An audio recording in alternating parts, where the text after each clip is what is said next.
प्यारे बच्चों, दशमा 2 के हिंदी विषय की इस ऑनलाइन कक्षा में आपका स्वागत है और मैं हूं देवेंद्र कुमार शर्मा, प्रवक्ता हिंदी।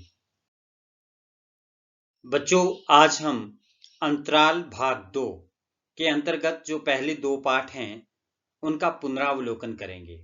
पहला पाठ सूरदास की झोंपड़ी और दूसरा आरोहण। बच्चों, सूरदास की झोंपड़ी मुंशी प्रेमचंद द्वारा लिखित उपन्यास रंगभूमि का एक अंश है। यह कहानी एक अंधे भिखारी सूरदास की है और साथ में उसका बेटा है मिठुआ। इन दोनों को केंद्र में रखकर यह कहानी लिखी गई है। सूरदास ने भिक्षा मांगकर कुछ पैसे इकट्ठे किए हैं जिससे वह अपनी 3 अभिलाषाएं पूरी करना चाहता है। वह इस संचित धन से अपने पितरों का पिंडदान करना चाहता है। दूसरे, वह अपने पुत्र मिठुआ की शादी करना चाहता है और साथ ही उसकी तीसरी अभिलाषा यह भी है कि वह गांव में एक कुआं बनवाना चाहता है।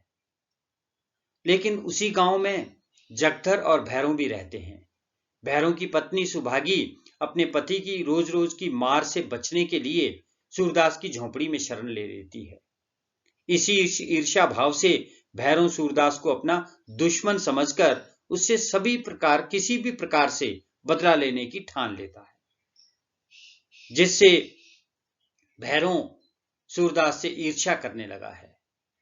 अब बदले की आग बुझाने के लिए वह रात के 2 बजे उठता है और सूरदास की झोंपड़ी में घुसता है। वहां उसे सूरदास की सारी जमा पूंजी के रूप में एक पोटली मिलती है जिसमें 500 रुपए से कुछ अधिक हैं। वह पोटली चुराता है और सूरदास की झोंपड़ी में आग लगा देता है। बच्चों, सूरदास की झोंपड़ी में आग लगी है। उसकी 500 रुपए से अधिक चांदी के रुपए हैं, वो पोटली भी चोरी हो गई है।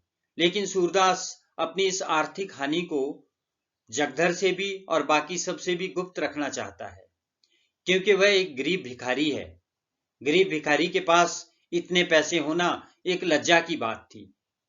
और जगधर है कि खोंचा लेकर गलियों में तेल की मिठाई को घी की कहकर बेचा करता था।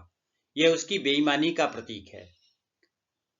उधर जब जगधर और सूरदास के बीच में यह बातें होती हैं कि तेरी पोटली भैरों चुरा कर ले गया है और भैरों ने ही तेरी इस झोंपड़ी को आग लगाई है, तो इन बातों को सुभागी सुन लेती है और वह क्योंकि सूरदास के प्रति सहानुभूति रखती है, इसलिए वह संकल्प लेती है कि जब तक वह सूरदास की पोटली वापस नहीं लौटाएगी तब तक वह चैन की सांस नहीं लेगी।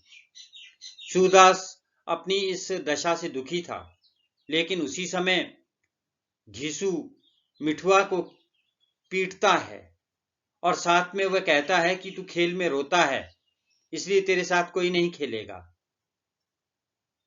वह यह कहता है कि खेल में कोई नहीं रोता।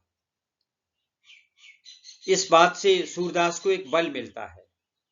सूरदास भी यह मानता है कि जीवन एक खेल है।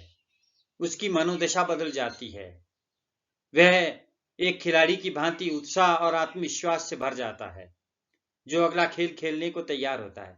सूरदास की हार न मानने की प्रवृत्ति उसमें विजय गर्व की तरंग भर देती है।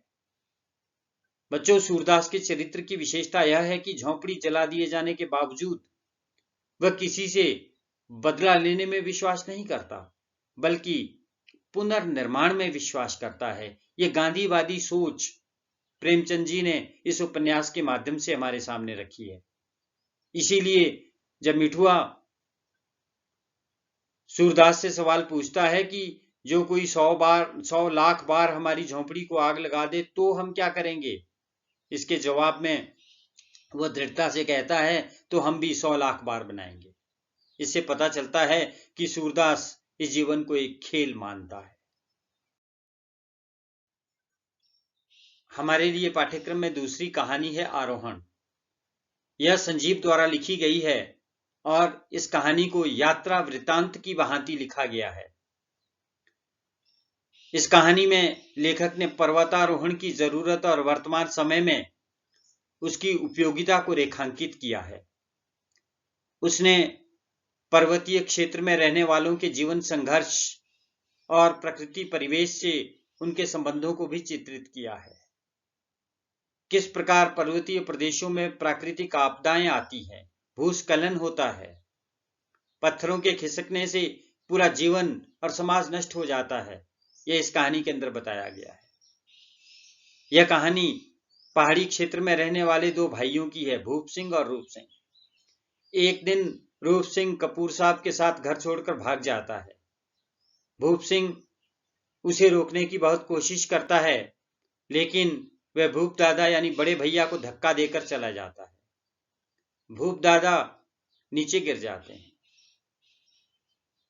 रूप सिंह कपूर साहब के साथ शहर जाकर ट्रेनिंग सेंटर में पहाड़ों में चढ़ना सिखाने का काम करता है, जो आजकल पर्वतारोही कहलाते हैं। रूप सिंह पूरे 11 वर्ष के बाद अपने गांव माही वापस आता है। माही सड़क से 15 किलोमीटर दूर है, बस देवकुंड तक आती है। रूप सिंह को गांव आने के बाद एक अजीब किस्म की लज्जा, झिझक और अपनत्व घेरने लगता है कि कोई उससे ये ना पूछ ले कि वह इतने दिनों तक कहां था और अब क्यों आया। उसके साथ कपूर साहब का बेटा शेखर कपूर भी है। वे दोनों रास्ते में पत्थर की जाति की चर्चा करते हैं।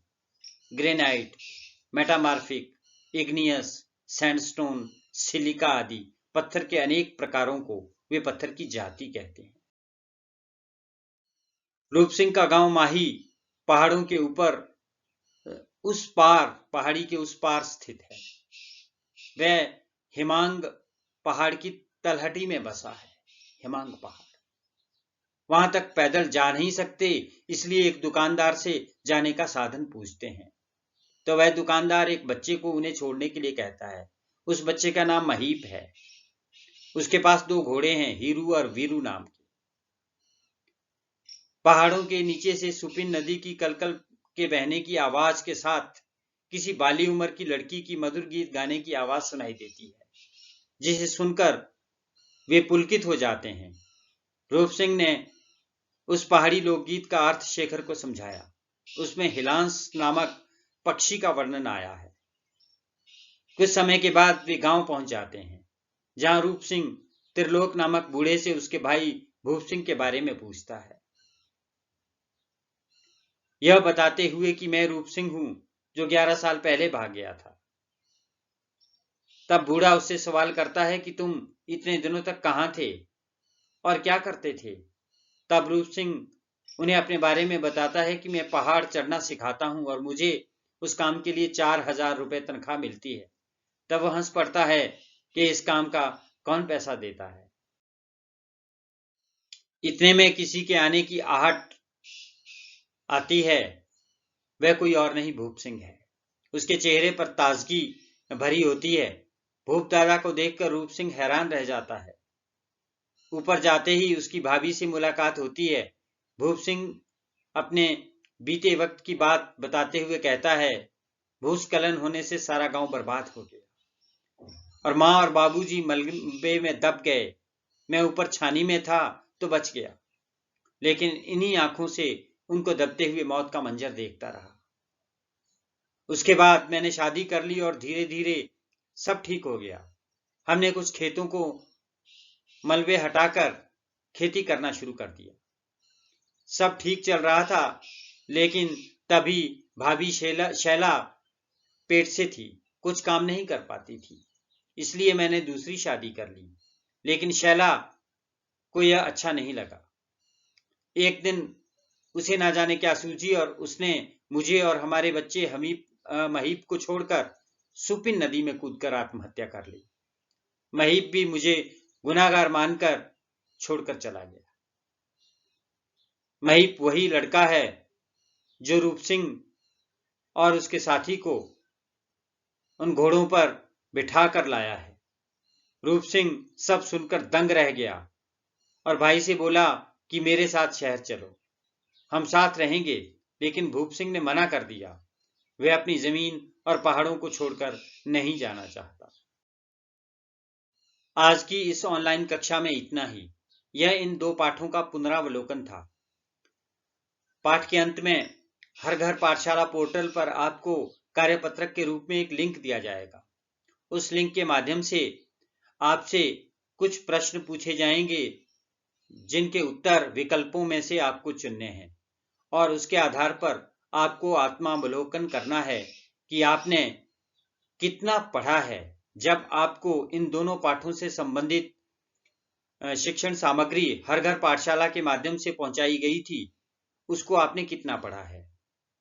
इन प्रश्नों का उत्तर देने के लिए आपको चाहिए कि हर घर पाठशाला में जहां पर इन पाठों से संबंधित सामग्री आपको दी गई है उसको एक बार फिर से पढ़ें ताकि आप इनके उत्तर अच्छी प्रकार से दे सकें।